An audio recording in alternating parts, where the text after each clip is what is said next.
আসসালামু আলাইকুম। আজ আমি কথা বলবো যাদের গ্যাসের সমস্যা হলে তারা কোন ওষুধটি খাবেন, কিভাবে খাবেন, কতদিন খাবেন।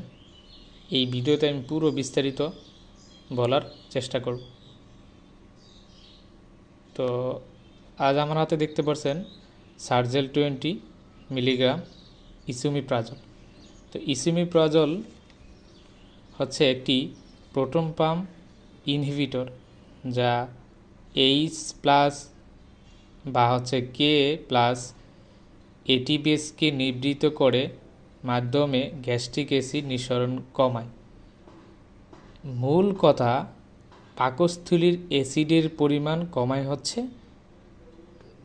এই ইসুমিপ্রাজল বা প্রোটন পাম্প ইনহিবিটর। কিভাবে কমায়?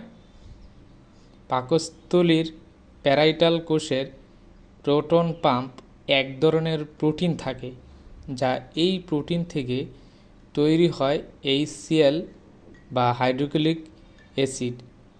প্রোটিনকে বন্ধ করার জন্য ইসুমিপ্রাজল খেতে হয়। ফলে HCl এর বেশি পরিমাণ পাকস্থলীতে তৈরি হতে পারে না।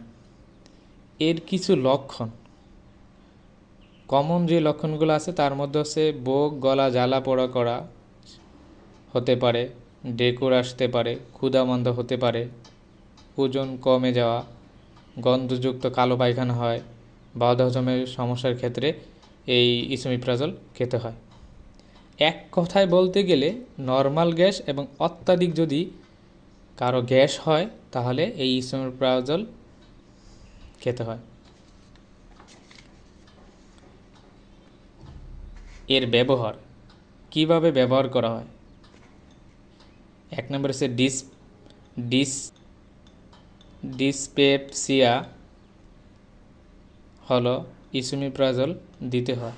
এর মধ্যে ডিসপেপসিয়াটা কি? বমি বমি ভাব হওয়া, গ্যাস বা পেটে গুড় গুড় করা, গলা জ্বালা পোড়া করা হলে এই ইসুমিপ্রাজল খেতে হয়। এরপর হচ্ছে পেপটিক আলসার। পেপটিক আলসার হচ্ছে হেলিকোব্যাক্টর পাইলোরি নামক ব্যাকটেরিয়া দ্বারা সংক্রমণ শুরু হয়। তো পাকস্থলী ও ডিওডেনাম ক্ষত তৈরি হয়। এর কারণ HCl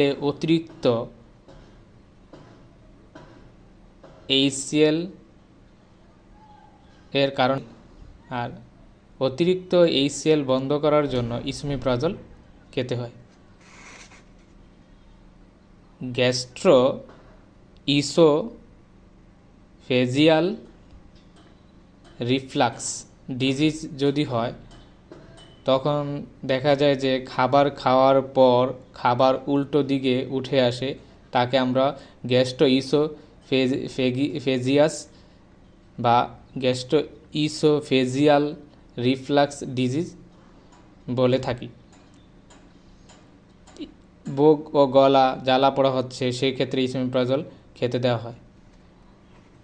এছাড়াও ব্যথার ঔষধের সাথে গ্যাস্ট্রিক ঔষধ দেওয়া হয়, কারণ ব্যথার ঔষধ পাকস্থলীতে গেলে আলসার তৈরি হয়। জলিঞ্জার এলিসন সিনড্রোম, এটা পাকস্থলীতে ক্যান্সার তৈরি করে, সেক্ষেত্রে অ্যাসিড তৈরি হয়, সেক্ষেত্রেও এই ইসুমিপ্রাজল খেতে হয়। ইসুমিপ্রাজলের মতো রেবিপ্রাজল, প্যান্টোপ্রাজল, ল্যান্সোপ্রাজল এর কাজ প্রায় একই। খাবারের নিয়ম, প্রতিদিন দুইবার বা 2 বেলা খাবেন। খাবারের 1 ঘন্টা পূর্বে খেতে হয়। কতদিন খেতে হবে? 3 দিন বা 7 দিন বা 1 মাসও হতে পারে, তবে চিকিৎসকের পরামর্শ অনুযায়ী খাবেন কতদিন খেতে হবে। সাসপেনশনটা কিভাবে খেতে হবে? একটি কাপে 15 মিলিলিটার বিশুদ্ধ পানিতে প্যাকেটের সম্পূর্ণ দানা মিশিয়ে 2 থেকে 3 মিনিট রেখে দিন। এরপর নাড়াচাড়া করুন এবং সম্পূর্ণ মিশ্রিত হলে তা সেবন করুন। পেপটিক আলসার হলে আপনি দৈনিক, পেপটিক আলসার মানে হচ্ছে বমি বমি ভাব, ওজন কমে যাওয়া, কালো পায়খানা আসা, খাবারের সাথে ব্যথা করলে, তখন আপনি হচ্ছে দৈনিক একবার সপ্তাহে 4 থেকে 8 সপ্তাহে খেতে পারেন। ডিওডেনাম বা আলসার হলে সেক্ষেত্রে ডিওডেনাম আলসার হচ্ছে রাতে জেগে ওঠে, প্রচণ্ড পেট ব্যথা করে এবং ক্ষুধামন্দ লাগে, এটাকে ডিওডেনাম বলে। ডিওডেনামে যখন আলসার হয় তখন আপনি হচ্ছে যে এই সার্জেল 20 মিলিগ্রাম সপ্তাহে হচ্ছে আপনি 2 থেকে 4 সপ্তাহ খেতে পারেন। তবে রোগীর ধরন অনুযায়ী চিকিৎসক যতদিন দিবেন ততদিন খেতে হবে। গর্ভাবস্থায় খাওয়া যাবে এরকম কোনো সুনির্দিষ্ট প্রমাণ পাওয়া যায় না, তবে চিকিৎসকের পরামর্শ অনুযায়ী খেতে হবে। কিছু কমন সাইড ইফেক্ট, তার মধ্যে হচ্ছে মাথা ব্যথা করা, ডায়রিয়া, বমি বমি ভাব হতে পারে। তবে অবশ্যই এই Sergel 20 milligram tablet, capsule, suspension যাই হোক না কেন, যাদের অত্যাধিক মাত্রায় গ্যাস হয়ে যায় অবশ্যই চিকিৎসকের পরামর্শ অনুযায়ী সেবন করবেন।